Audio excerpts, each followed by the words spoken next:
I was born in Regina, Saskatchewan.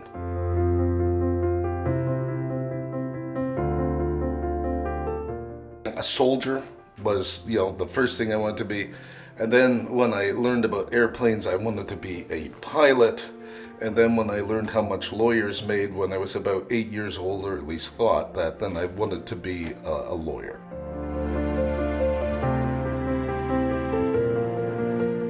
I started university at undergrad at the University of Western Ontario, and then finished undergrad at the University of British Columbia in Vancouver, and then went on to grad school at Laval University, and then later, while working, did further graduate studies at the University of Regina.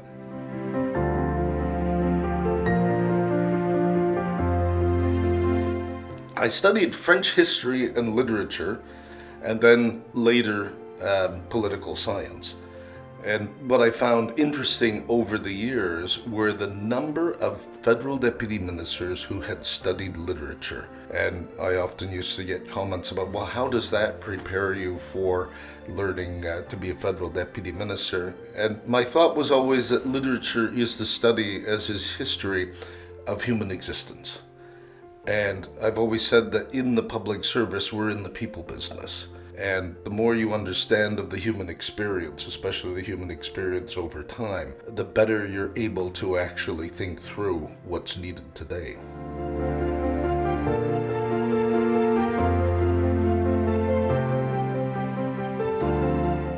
Well, let me tell you about the first job that I didn't take and where it happened, because I like to tell this story.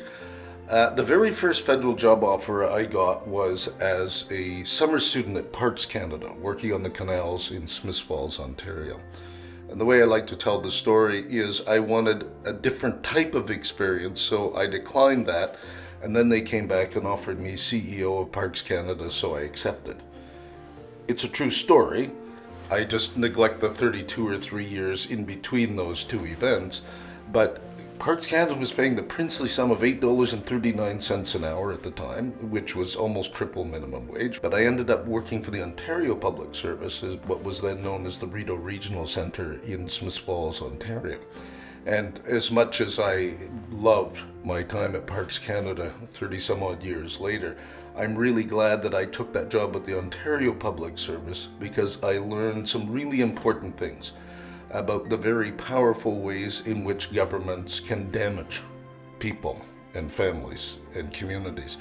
And if I hadn't had that experience, seeing firsthand some of the issues that came from government decisions about when it thought it knew better for families what to do with their children, I'm not sure that I would have been as well prepared later in life for a number of the things that I later took on. But the very first job that I did take was as a student placement officer at the Canada Employment Centre for Students in Vancouver in 1985.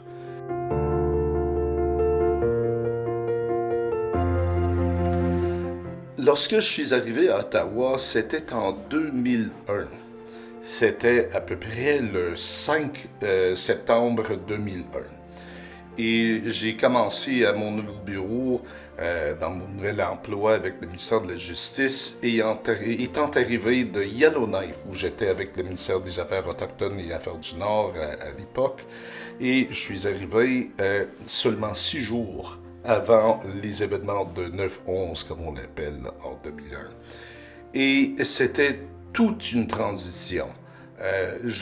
J'imaginais que je passerais le restant de ma carrière ici parce que j'étais devenu directeur général, j'étais au ministère de la Justice, je présumais que mes futurs postes seraient tous à Ottawa.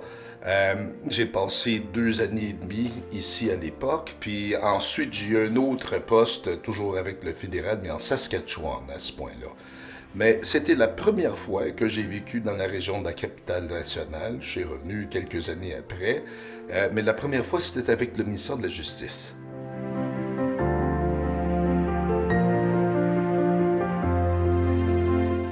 I was working for the government of British Columbia at the time, and it was a period where I had spent an enormous amount of time away from home, working on a particularly significant project, and I decided that I needed to reinvent myself.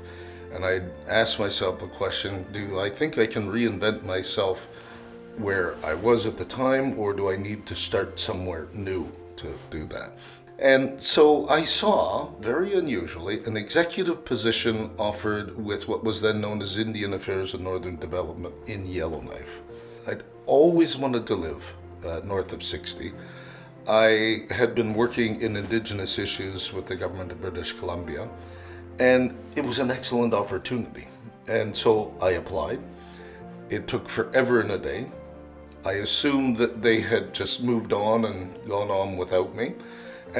So one day when I got a call from Micheline Thibault from the Public Service Commission asking if I was still interested, and my thought was, I'll do this job for minimum wage if it gets me to stay home. And so I ended up getting hired. My family and I moved up to Yellowknife. We had an absolutely fantastic time. It was an enormous privilege to live north of 60 and in the territories, made friendships that I still have to this day, and have a perspective on this country that I would never otherwise have had if I hadn't had that opportunity to live in the Northwest Territories.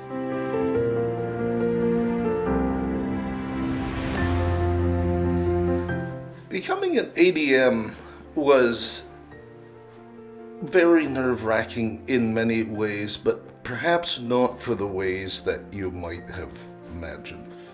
Il y avait une barrière assez importante dans ma tête, et en partie parce que dans le temps, et pas juste dans le temps, ces sous-ministres adjoints s'étaient vus presque comme des êtres surhumains. Et moi, j'étais très conscient du fait que moi, je n'étais qu'un pur mortel, simple mortel. Mais j'ai lu l'affaire, j'ai parlé à des amis, j'ai parlé à des collègues, j'ai dit, ben écoute, je pense que je réponds aux critères. J'ai déjà vécu en Saskatchewan, j'ai déjà travaillé pour le gouvernement de la Saskatchewan, j'ai toutes les connexions. Lorsqu'on regarde ce qu'on cherche là-dedans, il semble que je réponde à ça. Et c'est une des affaires où les mathématiques ne fonctionnent pas, où 2 plus 2 n'égale pas 4. Oui, j'ai ceci, oui, j'ai cela, oui, c'est ce qu'ils demandent, mais non, je ne peux pas être qualifié pour ce poste-là. Donc, j'ai postulé ma candidature. J'étais tout à fait prêt à recevoir un autre appel de Micheline Thibault de la Commission de la fonction publique ou quelqu'un d'autre en disant « Qu'imagines-tu, Daniel? On va tout simplement enlever ta demande là, pour que personne ne se moque de toi tellement tu n'es vraiment pas la personne qu'on devrait avoir dans un tel concours. » Loin de là, on m'a accordé une entrevue. Loin de là, on vérifiait mes références par la suite. Et d'autant plus loin que ça, on m'a offert le poste. J'avais 38 ans à l'époque, qui était très jeune pour être sous-ministre adjoint. Et en fin de compte, on avait des analyses qu'on faisait dans le temps, qui faisaient par tranche d'âge les sous-ministres adjoints. Et la très grande majorité était entre 50 et 55. Il y avait un assez grand nombre, 55 à 60. Il n'y avait pas beaucoup entre 45 et 49. Il y avait un ou deux qui étaient entre 40 et 44. Il y avait un seul en bas de 40, ce qui était moi. Donc, je leur ai demandé de faire la liste le dernier jour que j'avais 39 ans. J'ai gardé cette liste-là parce qu'il y a un seul soumis adjoint qui est en bas de 40 et c'était moi. Mais c'était comme ça que j'avais postulé ma candidature. J'avais tout simplement soumis ma demande, puis j'ai poursuivi le processus. Mais c'était après d'avoir été dans un excellent programme mené par l'école, je dois ajouter, le programme pour perfectionnement de cadre supérieur accéléré.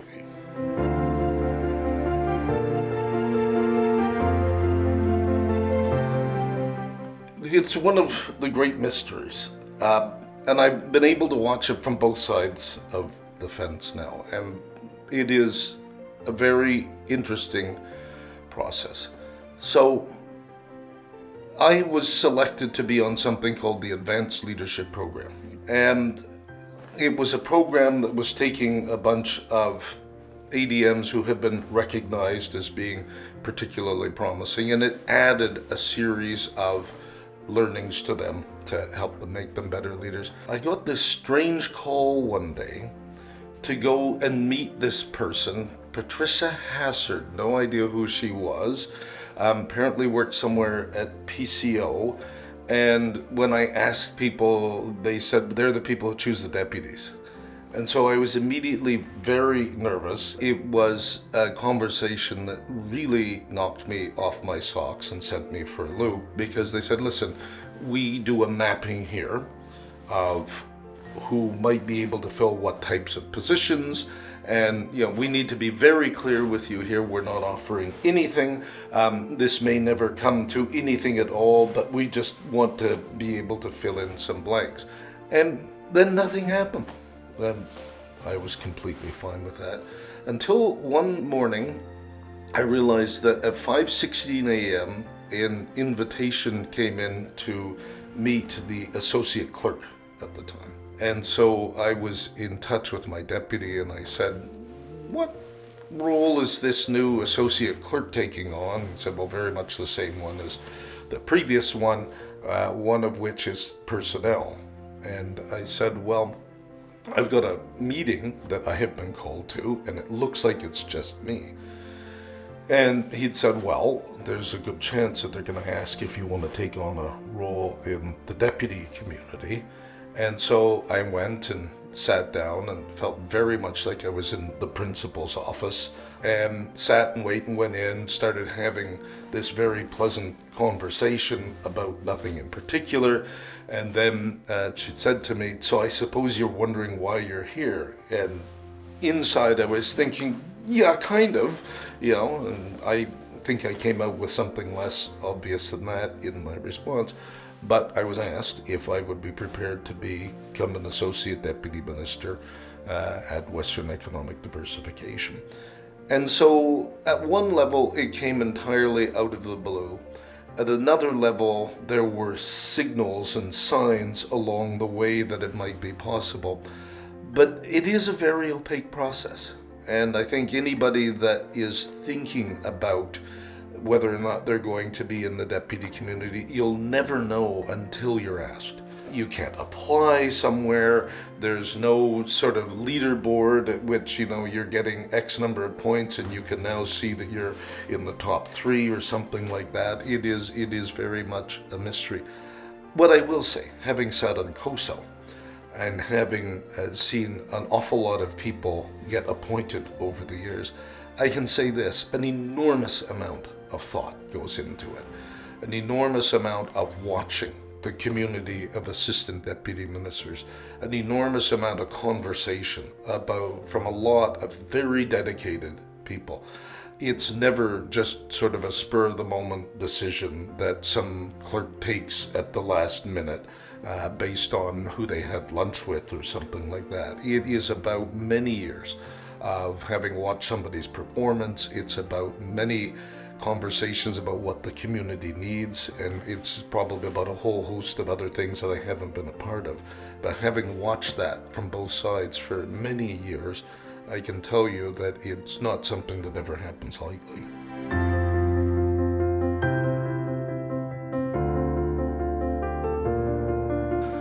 I think anybody in the public service, in any leadership position, learns about scale.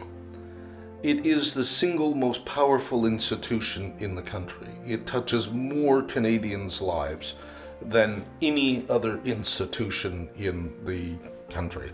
By the time somebody gets to work on Monday morning at 8:30 a.m., they've had more contact with the federal public service than any other institution is going to have with them for the rest of the month. And when you understand the importance of scale and the significance of scale and what it takes to manage scale, I think that's a set of learnings that you get in the federal government that you just won't get anywhere else at all. Another thing that I learned is how tenuous societies are. And we think of institutions as being powerful, and they are. And we think of the government that we have, and we assume that these things are stable and that they'll last and they will simply go on. But I had an opportunity to visit an awful lot of countries around the world that used to have stable societies, that used to have stable institutions, that stopped being so stable, or that were extraordinarily difficult to maintain. I think we have this sense of comfort when we look at big institutions that are stable, assuming that very little could possibly go wrong. But I think if you occupy any leadership position, particularly in the federal public service, you come to understand at different points in time the genius and the extraordinary outcomes that come from so many people for so many generations working so hard to instill not just the institutions, but to instill values in those institutions. So it's one thing to simply rely on institutions, it's another thing to learn what it takes to keep them going the way you want them to go.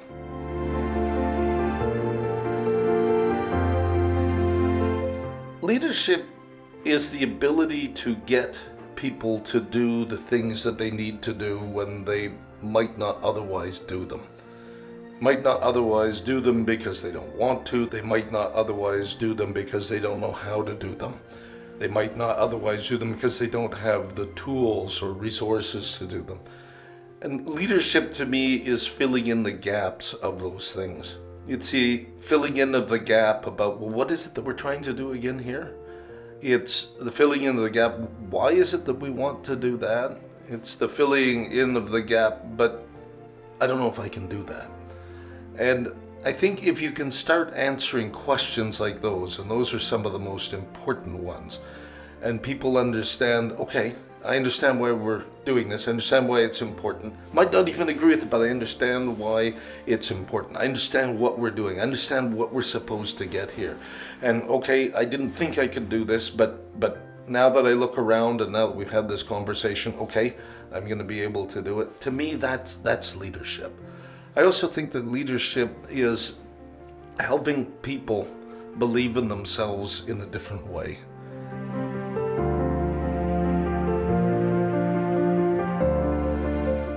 I mentioned earlier that I always felt a bit of an outsider to begin with, having joined the federal public service from the outside, having done it as I became an executive, and then having done my first ADM job in a region in Saskatchewan in particular.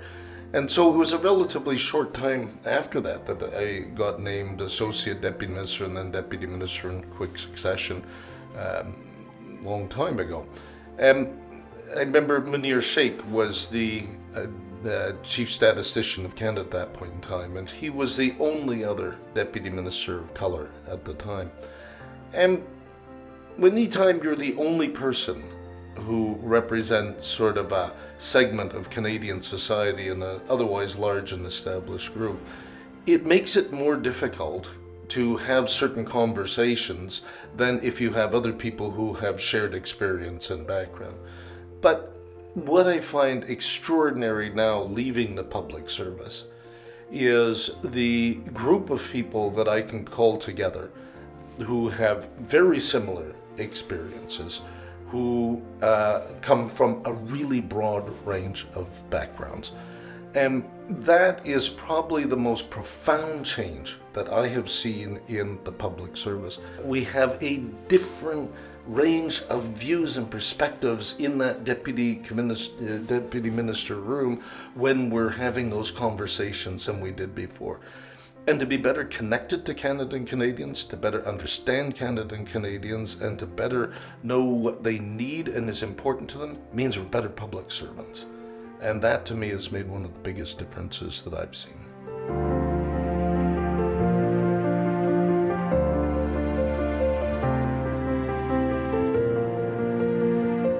So I'm like an awful lot of Canadians of my generation. If you looked at my primary school, if you looked at my secondary school, if you looked at my undergraduate, if you looked at my graduate studies, you wouldn't find a total of 15 minutes of education on Indigenous in that entire time frame. And of that 15 minutes, if it's that, not 1 second of it would have been taught from an Indigenous perspective. And so I started my career like just about every other Canadian would have started their career when I started, and in fact much later than that as well, with no knowledge of Indigenous issues at all, nothing. And so Indigenous issues were nowhere on my radar when I started my career. And in fact, I got involved because I was working in the Provincial Department of Education when it became clear that the Human Rights Act, recently passed in the province, was going to stop the process that the province used without exception, that simply denied to every single status Indian in the province student financial assistance.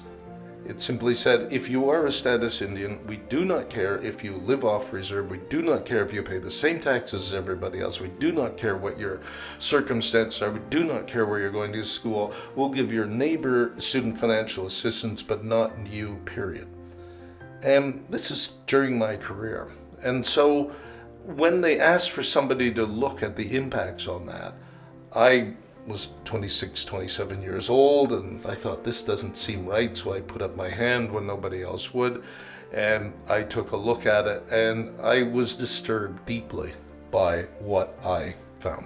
If you look at the work that the Government of Canada did on land claims up until the beginning of my career, I'm not taking any credit for this, but just the confluence of time, there are no such things as Indigenous governments. Because at that point in time, the idea that Indigenous people could have a government was almost literally a laughable idea in the minds of so much of provincial governments and the federal government. They could have settlement corporations. So if you look at the treaties up until 1998, they have settlement corporations sort of like a bowling club in terms of things that are being established under Societies Acts and the rest. But 50 cottagers, of course, could have a local hamlet, a government, but not 6,000 Indigenous people running schools and hospitals and whatever else. They had to have settlement corporations. And if you look at what we did in the federal government in the 1990s, we made a massive shift.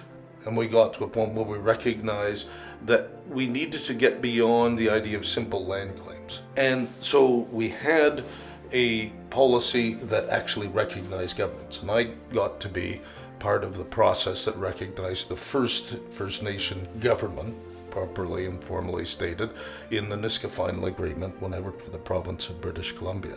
And then got to work on other agreements since then, since I've been here. We have changed in some other important ways too. When we made that massive shift, we more or less made that massive shift without a single Indigenous person in the public service making any of those key decisions. There were a couple of Indigenous people in senior roles, but very, very, very few. And we didn't feel the need particularly to go out and talk to Indigenous people about that. In fact, we were of the view often that in order to be objective, we had to stay far away from anything that they might have that might sully our otherwise unbiased decision-making on what was good for them. And so even in that first generation of negotiations on that front, we made sure that we went into the room as unsullied as possible by anything that they had to tell us about what might actually help.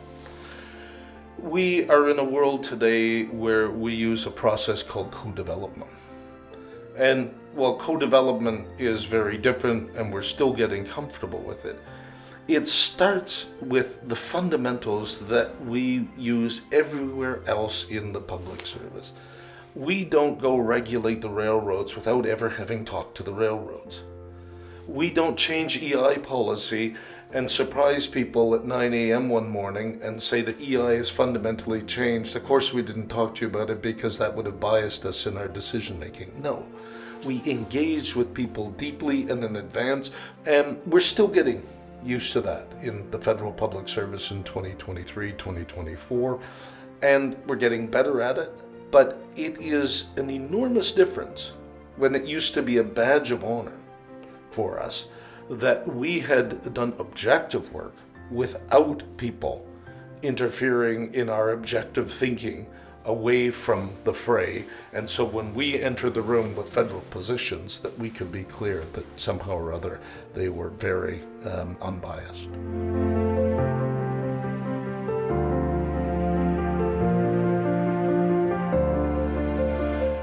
I think one of the hardest things that I ever did was help Canada respond to the discovery of the human remains in Kamloops.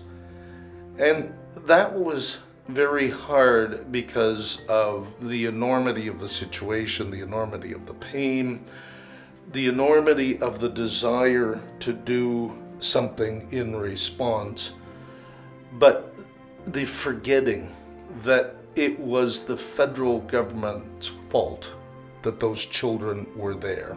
And when I say our fault, we had settled claims that said we are the ones who took those children away. We are the ones who didn't actually protect children throughout that system as we should. We are the ones who had a duty of better care. That was what the entire settlement was about. And that had an impact on how we responded. But what we needed to remember is that the presence of those children there was the result of that exact set of sentiments, where people thought they were doing best, where people thought in government that we see a problem, we think we know what that problem is, and we think we have that solution. And we don't need to ask you about what that is. We'll just go and do it. And to try and stop an entire system from doing the very natural human thing of saying, well, then we need to go in and do X, Y, Z, was something that was very, very, very difficult, because it risked being seen as being uncaring. It risked being seen as an obstacle to process. If you look at what was going on in the media at the time, there were demands to do a whole range of things. But what was not present was a clear and considered path by an awful lot of those communities that were reeling in ways that none of the rest of us can really understand, because it wasn't in our backyards, it wasn't our children, it wasn't our losses that had taken those children out of our families and put them there and then not told people. I would say, as a deputy though, one of the most difficult things is when you realize that you have given your minister advice that has turned out very poorly.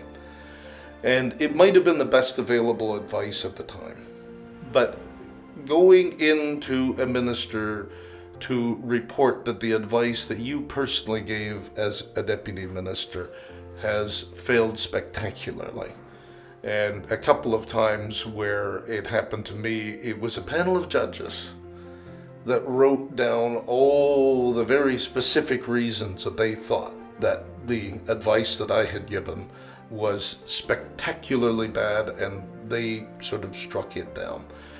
And I think taking ownership of your failures, taking ownership of the things that you were pretty sure or very certain were the right things to do that imploded spectacularly. And sometimes you may be convinced that they imploded for all the wrong reasons, but the fact is they imploded and you put your minister in that difficult position. That is very difficult because you still have an obligation. Like, part of you just wants to run and hide. Part of you wants to just rail and scream about how they made the wrong decision. But what you have to do is you have to get back up on your feet. You have to take ownership of your failure there, and you have to assess whether or not your minister is going to continue trusting you, and you have to make sure that you continue to earn and re-earn that trust as well you can. And you know that you are behind on that. You're starting from a deficit position. It's no fun. It's messy. It is something that I wouldn't particularly care to go through again. But I also think you understand too, as a deputy minister, that if you're going to occupy those positions, you're going to be there someday. And you better be ready for it. And the most important thing, I think, is integrity. It's owning up to the fact that even if you thought you were right, you were in fact wrong. And that there is no trying to explain it away. You need to own it. And then you need to step forward, not as if it didn't happen, but you need to step forward and start re-earning trust from that moment on.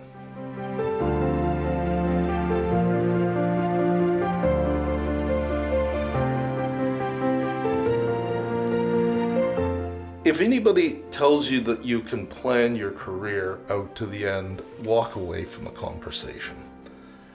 If you'd told me at the beginning when I was at PM1 on the downtown east side of Vancouver that I was going to finish my career as a PM3, I would have thought, okay, that's just the way it is, and let's have a great time doing it, and I would have.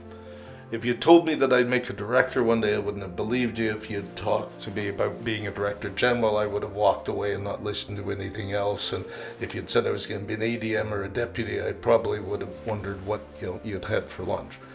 But a lot of that came from taking on the unexpected. Just being in a position where there was something interesting that came up and following it and just taking it where it went. Not because I thought it was going to lead to some promotion or whatever else, because it was inherently interesting work. I think if you follow the work that is interesting, that is different, that other people aren't necessarily trying to do, you will by definition have a very successful career. Whether or not you get a promotion out of it, I don't know. But to me, a successful career was doing something that was interesting, being able to have an impact on that thing. It wasn't about getting a promotion or not. I don't think there's a single point in time where I actively went out and looked for a promotion for the sake of a promotion. And I'll be very clear, I was always interested if you wanted to pay me more money to show up for work from Monday to Friday, probably Monday to Sunday, but in any event, I was always prepared to have a raise, don't get me wrong. I always liked the challenge of having more responsibilities, but that was never the reason that I did anything. And I think if you follow an approach like that and don't get caught up in classifications, don't get caught up on promotions, that can be a positive thing. I just want to add a piece of that. That's not to say that they're unimportant promotions. And if you notice other people are getting promotions for doing the same types of things here, yes, you should be paying attention to that. But it should never be the driver. Never take something simply because it is a promotion. Take something because it's a useful way to contribute, because it's interesting, and because you can have an impact on it.